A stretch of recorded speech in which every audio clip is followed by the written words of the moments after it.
Tao po. Tao po. Ano yon? Tatanong ko lang ate kung naglagay ka ba ng password sa wifi niyo? Oo, bakit? Hindi kasi nanonood ako ng video.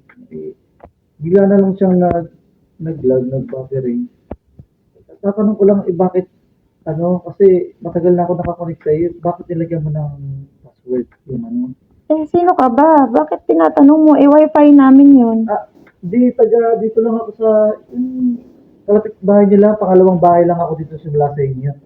Kasi nanonood ako, nasira panonood ko gawa ng nilagyan mo yata ng password, di na ako makakonect Pwede bang tanggalin mo na yung password para wala na tayong problema? Bakit? Sa aming wifi yun, hindi naman sa inyo. Gusto Hindi. ba pakabit ka nun sa inyo?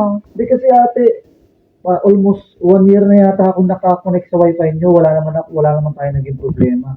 Yung nilagyan mo ng password, doon tayo nagka-problema ngayon. Pwede bang tanggalin mo na lang yung password para makakonect ako ng diretsyo? Bakit? Ako pa? Ako pa ang mag-a-adjust? Kami pa? Magpakabit ka na lang ng wifi mo.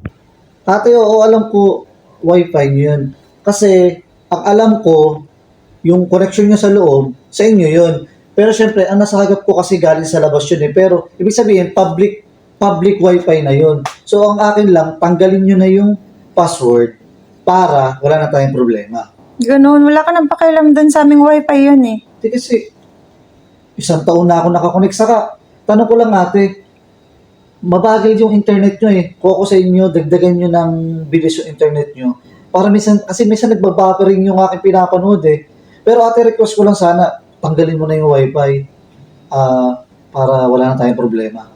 Oo, ganun na nga lang gagawin ko. Sige ate, salamat.